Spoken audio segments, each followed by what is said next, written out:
Hi everyone, welcome back to my channel. I thought I would share with you the last month's drawings that I did for Inktober. This is the third year that I've participated in Jake Parker's challenge to do ink drawings throughout the month of October. And so what I thought I would do is, instead of, as in previous years, doing speed paints of individual prompts, I would just show you what I did throughout the whole month in one video. This is the third year that I've participated, so in 2019 was the first year that I tried this challenge, and I was able to complete 31 drawings again in 2020 last year, and this year I'm pleased to say I got through all 31 drawings on time. First year, I just wanted to learn how to use a dip pen with Bombay inks.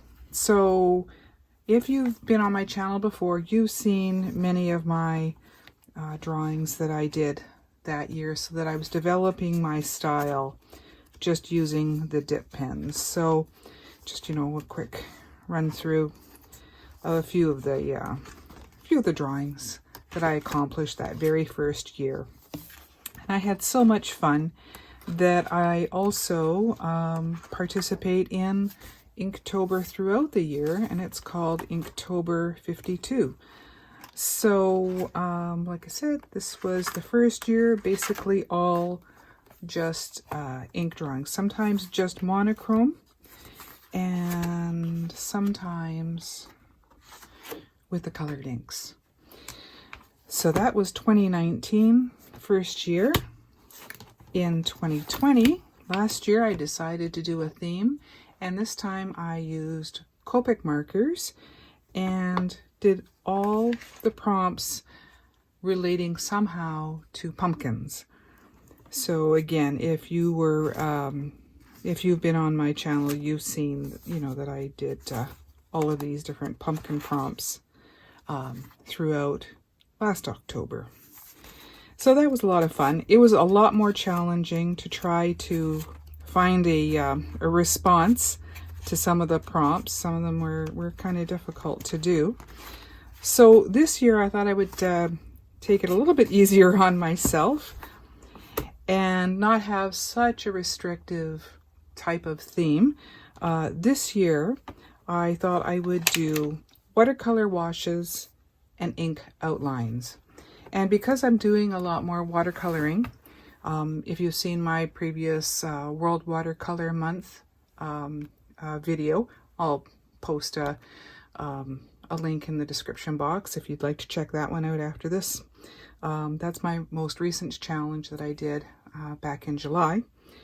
Since I've been doing a lot of watercolors, I thought this would be a good month to practice that even more. Now, the supplies that I used for the watercolor, at least, are my selections of Stoneground paint.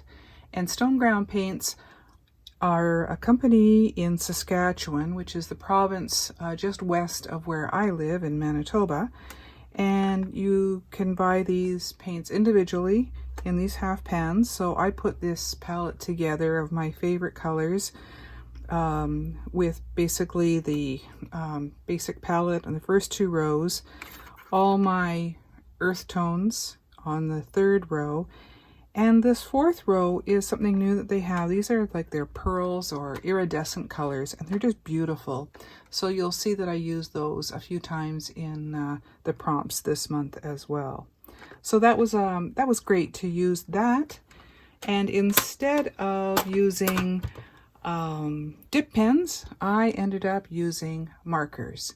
Now, for the first half of the month, I used Copic Markers. And here's my one of my little cases that I use for drawing.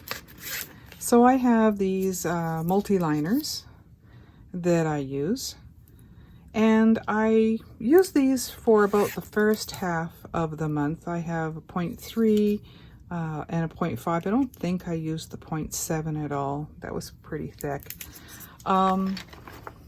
But after the first half of the month, they were starting to dry out.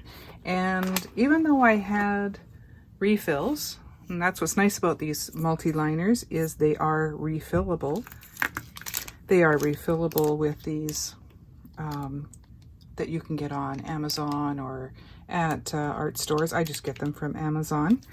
I found that they still were kind of not performing as well as I had hoped.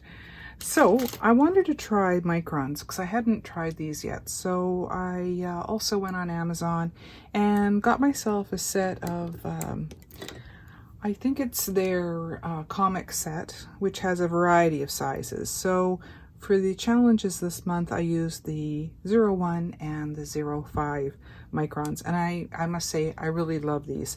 Unfortunately, I don't believe these are refillable. So that's one downside to them, but I really like the way they performed.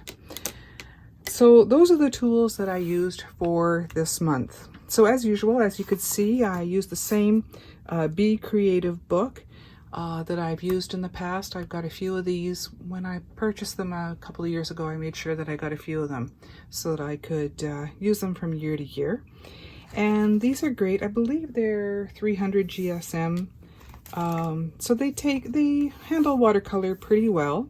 There's 35 pages, so I knew I had plenty of pages to do the entire month, with even a few spares if I kind of screwed up a prompt, which I did once. Yeah, it's nice to have all three of my years all the same. And that's why I also put these little tags on each book so that when they're on the shelf, I can see at a glance which ones they are. Okay.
So again, I had so much fun.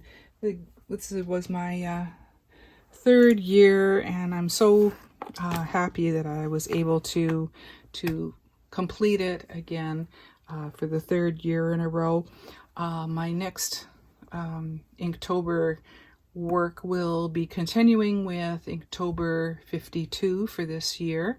So we've only got the 2 months left. Today is November the 2nd, so I'm behind by 2 images. When I was finishing off Inktober, I didn't finish Inktober 52 throughout the month because that was doubling up my prompts every week. So I'll get back to that and do a few more posts about that. When I get a few images together, I'll put them all together for one video. And I also have a video that I will have coming up for some urban sketching that I've been trying to dip my hands into, and I found someone online that is doing some really nice tutorials, so I'm trying to do a little more of that. So I've got a few of those images done. When I complete that little challenge, I will put up a video on that as well. Again, it's similar to what I did for Inktober. It's the urban sketching with pen and wash. So really enjoying putting those two techniques together. So I hope you enjoyed seeing what I did for Inktober 2021, and I hope you'll come back to visit when I do my next videos. Thank you so much for popping by, for all the nice comments and subscriptions. Thank you very much to everyone who subscribes, and if you have any questions or comments, put them below and I try to answer each and every one of them. So thanks again for popping by. Take care, and I'll talk to you soon. Bye-bye.